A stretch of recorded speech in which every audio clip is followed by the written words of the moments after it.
কোরআনের শিক্ষা ছাড়া অন্য যত শিক্ষা আছে, যদি কোরআনী শিক্ষার ছোঁয়া না লাগে, যদি কোরআনী আলোয় আলোকে, আমার কথা নয়, নবীজির কথা, কিয়ামতের দিন এগুলো আফসোসের কারণ হবে। আর যদি ওই শিক্ষাগুলোকে কোরআনের আলোয় আলোকিত করে ফেলা যায়, ওখানে শিক্ষিতরা যদি কোরআনের সাথে সম্পর্ক গড়ে ফেলে, তাহলে তার ওই শিক্ষাই কোরআনের দিক নির্দেশনার কারণে তাকে জান্নাতের উঁচু মাকামে নিয়ে যাবে। এক প্রকারের শিক্ষা, মানব রচিত শিক্ষা, মানুষকে জানোয়ারের কাতারে রেখে দেয়। আর কোরআনে হাকিমের শিক্ষা, স্রষ্টা প্রদত্ত শিক্ষা, মানুষকে সত্যিকারের মানুষ বানায়। বলবো? হ্যাঁ, আপনাদের দেশে গরু আছে, গাই আছে, বাছুর আছে, ডিয়া আছে, কেন আছে না নাই? এদের যখন পেশাব লাগে তখন সুন্দর করে কমোড খুঁজে তারপরে বসে, তারপর মুতে। কেমনে মুতে? বসে বসে মুতে না খাড়াই খাড়াই মুতে? না কি বসে পেশাব করে না দাঁড়িয়ে দাঁড়িয়ে? দাঁড়িয়ে দাঁড়িয়ে। বরং যদি বসেও থাকে, পেশাব লাগলে লাফ দিয়ে খাড়ায় যায়। আর কয় না কেন? হ্যাঁ, তাহলে দাঁড়িয়ে দাঁড়িয়ে পেশাব করা, এটা কি মানুষের কালচার না জানোয়ারের কালচার? আরো আসতে বলেন, আরো আসতে।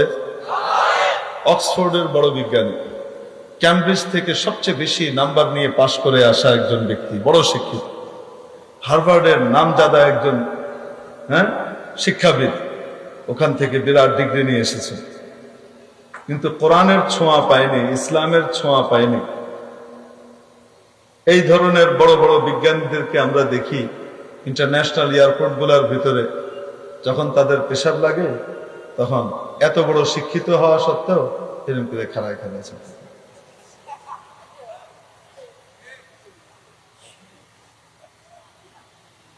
বুঝেননি কি করে? এত বড় শিক্ষিত হওয়া সত্ত্বেও, এত বিশাল ইউনিভার্সিটি থেকে ডিগ্রি নেওয়া সত্ত্বেও এখনো জানোয়ারের কাতার থেকে বেরোতে পারে নাই, হাফ জানোয়ার হয়ে গেছে। মানুষ হয়েছে না এখনো হাফ জানোয়ার? ঠিক কি ঠিক না? অপরদিকে তার বিপরীতে দেখেন, মাত্র আলিফ বাতাসা পড়ার জন্য আপনার বাচ্চাটাকে, আপনার শিশুটাকে, আপনার ছোট্ট নাতিটাকে আপনি মাদ্রাসায় দিয়ে আসছেন, মসজিদের মক্তবে হুজুরের কাছে দিয়ে আসছেন, তুই এখানে আলিফ বাতাসা হট, 1 ঘন্টা আলিফ বাতাসা পড়ো, তারপরে তুমি বাসায় যাবা, তারপরে তুমি স্কুলে যাবা। বুঝেননি কি করি? এরকম একটা বাচ্চাকে আপনি মসজিদে হুজুরের কাছে পাঠান, মাদ্রাসায় ভর্তি করে দেন, মাত্র আলিফ বাতাসা শুরু করেছে, অ্যালফাবেট পড়তেছে, না কোরআন হেফজ করেছে, না দেখে পড়তে পারে, না আলেম হয়েছে, কোনোটাই না। এই বাচ্চাটাকে মাদ্রাসায় ভর্তি করার 3য় দিন যদি গিয়ে আপনি বলেন বৈশা মতে তো অনেক কষ্ট, খাড়ায় খাড়ায় মতো, সে কোনোদিন দাঁড়িয়ে পেশাব করবে না। প্রথম দিন কোরআনের ছোঁয়ায় আসার সাথে সাথে প্রথম দিনেই সে জানোয়ারের কাতার থেকে বেরিয়ে মানুষের কাতারে ঢুকে গেছে, জানোয়ারের কালচার থেকে নিজেকে মানুষের কালচারে নিয়ে এসেছে। ঠিক কিনা? আহা, নবীজি সাল্লাল্লাহু আলাইহি ওয়াসাল্লাম এই তুচ্ছ বিষয়গুলো নিয়েও কত বিরাট শিক্ষা দিয়েছেন। তুচ্ছ, হ্যাঁ, এই পেশাব পায়খানা, এগুলো আমাদের কাছে তুচ্ছ মনে হয় না, কিন্তু নবীজি এগুলোর ব্যাপারেও কত বিস্তারিত শিক্ষা দিয়েছেন। তুমি মানুষ, আশরাফুল মাখলুকাত, সৃষ্টির সেরা, তোমার দাম তো ফেরেশতারও উপরে, এজন্য তোমার নিয়ম নীতি, তোমার কালচারও অনেক কড়া হবে। তুমি অন্যের মতো লাগামহীন হবে না, তোমার বিচার বিবেচনা, বুদ্ধি বিবেচনাকে অনেক বেশি কাজে লাগানো লাগবে। নবীজি শিখালেন, আবু দাউদ শরীফের হাদিসের মধ্যে নবীজির এই বাণী এসেছে, লা ইয়াবুলান্না আহাদুকুম মাহাব্বার রিহ, তোমাদের মধ্যে কেউ যেন পেশাবের উল্টো দিকে বসে পেশাব না করে, বাতাসের উল্টো দিকে বসে যেন পেশাব না করে। কিসের উল্টো দিকে?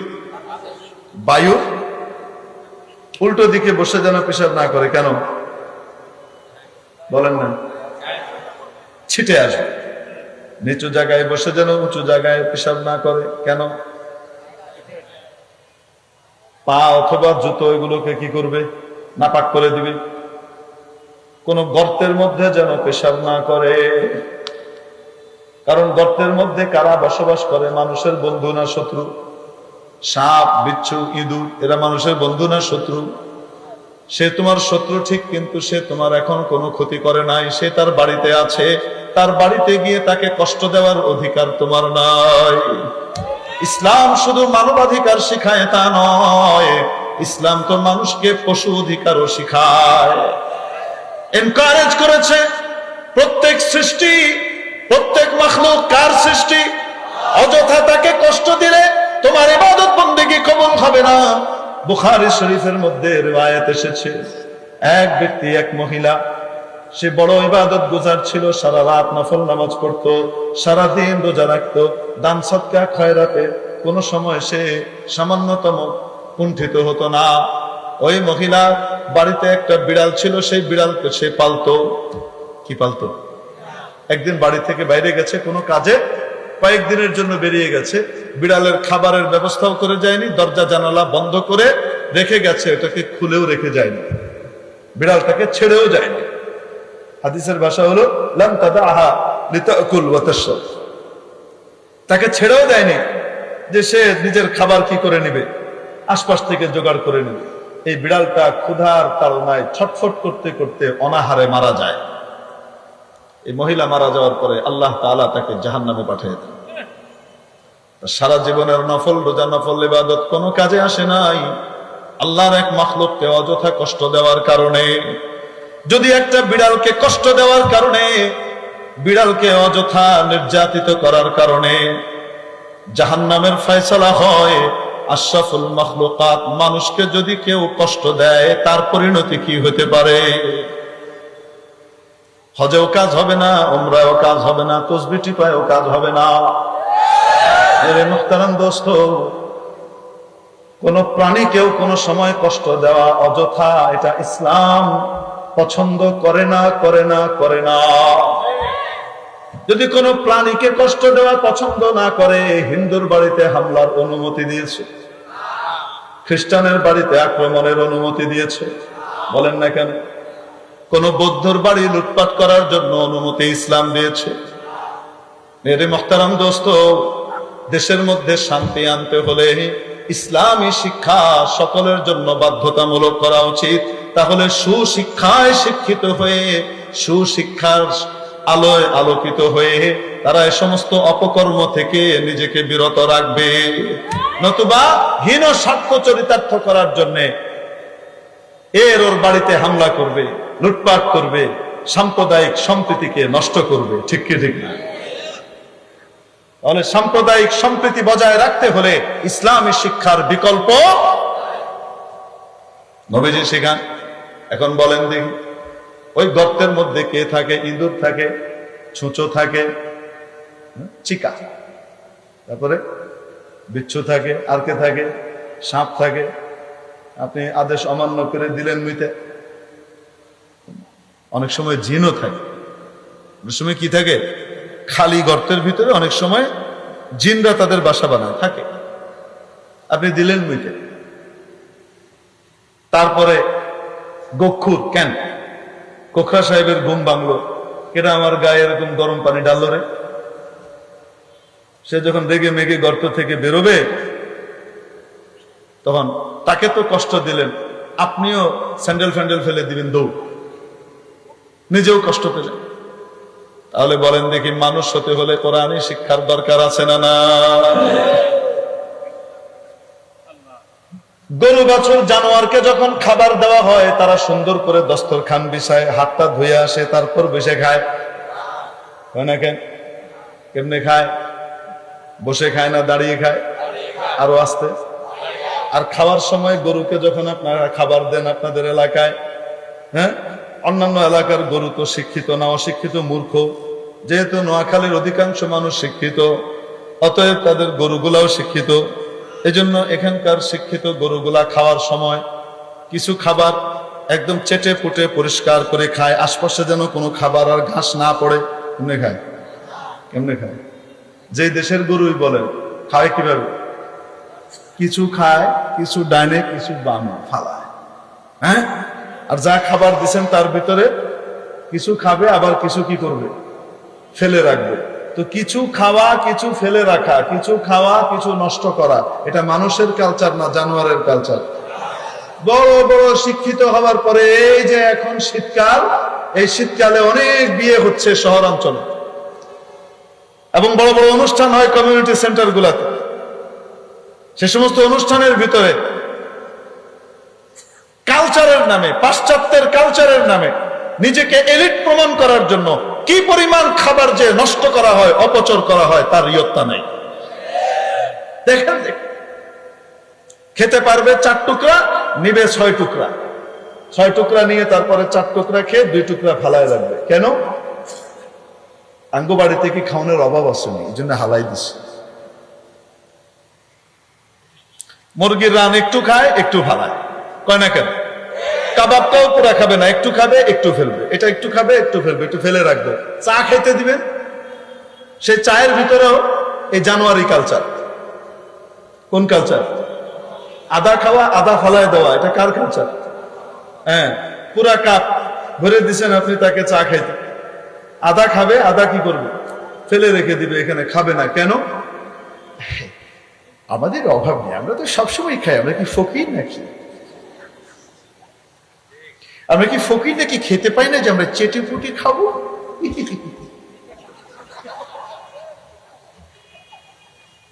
বলেন তো দেখি, এই যে আধা খাওয়া, আধা ফেলে দেওয়া, এটা কি মানুষের কালচার না জানোয়ারের কালচার?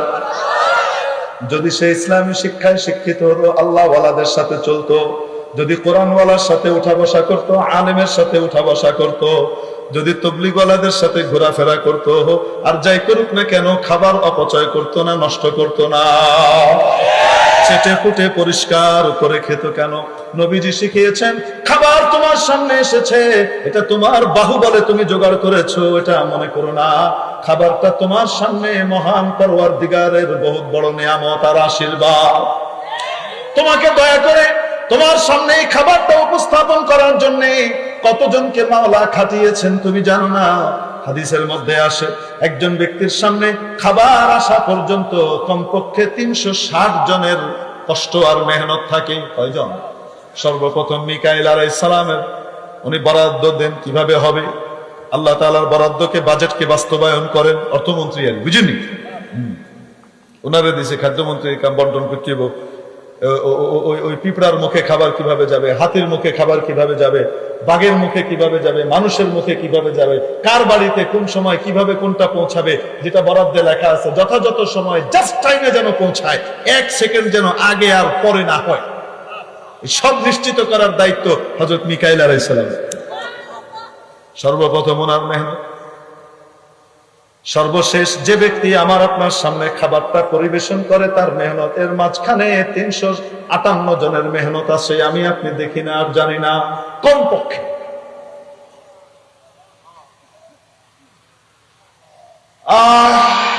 সাউথ আফ্রিকার মালটা খাই আমরা, তাই না? কেন খাইনি? খাই না। সাউথ আফ্রিকার মালটা এখানে আসার জন্য আমার আপনার বাপে গিয়ে লাগাই দিয়েছিল, আমি আপনি মালটাটা লাগাইছি, বানাইছি, খাইতেছি। এরকম কেমনে?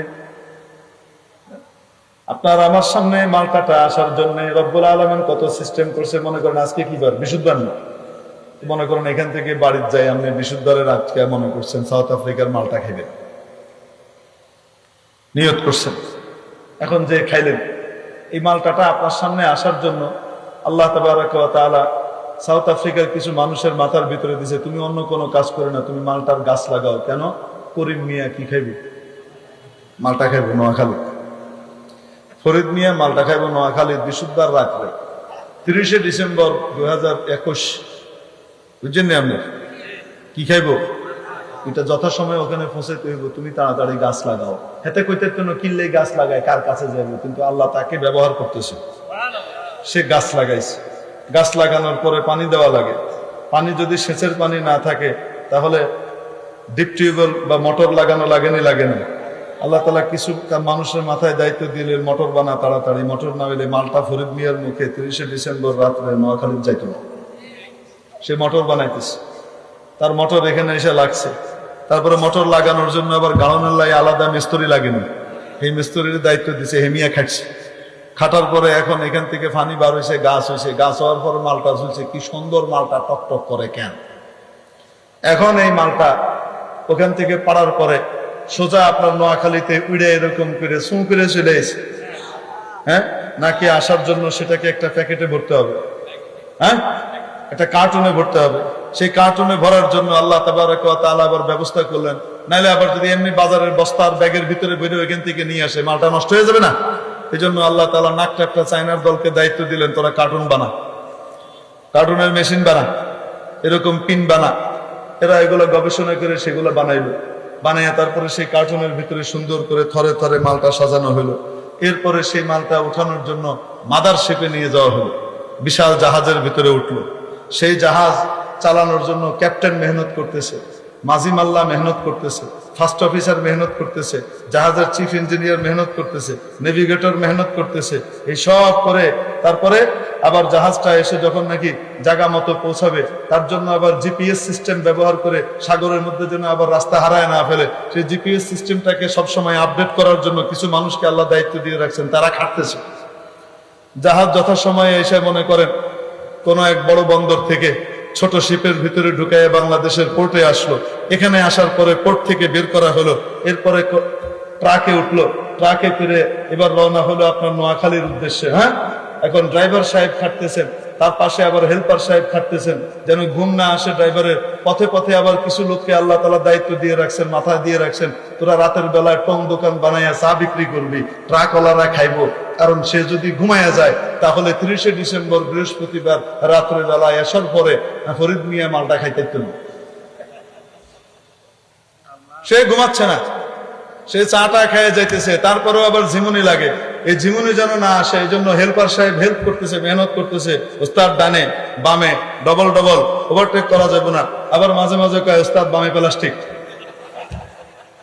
কয়নি কয় না, এগুলা কয়ে টয়ে তারপরে এসে আপনার নোয়াখালী মাছ দিলেন, চৌমনির থামছে, চৌমনির থেকে আড়ত থেকে মাছ দিতাইছে।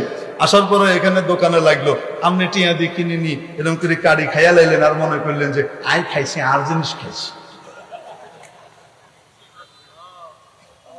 একটা মালটা আপনার আমার সামনে আসার জন্য কতজনের মেহনত। ইসলাম শিখায় এক একটা খাদ্য করা তোমার জন্য রবের পক্ষ থেকে বড় দৌলত, বড় নিয়ামত। এটাকে নষ্ট করার জন্য দেয়া হয় না। এটার প্রতি অবজ্ঞা করা, স্রষ্টার প্রতি অবজ্ঞা করার নামান্তর, ঠিক কি ঠিক না? এরে মুহতারাম দোস্ত, ইসলাম শেখালো সুন্দর করে তুমি হাত ধোবে, তারপরে অপেক্ষা করবে খাবারকে সম্মান জানাবে।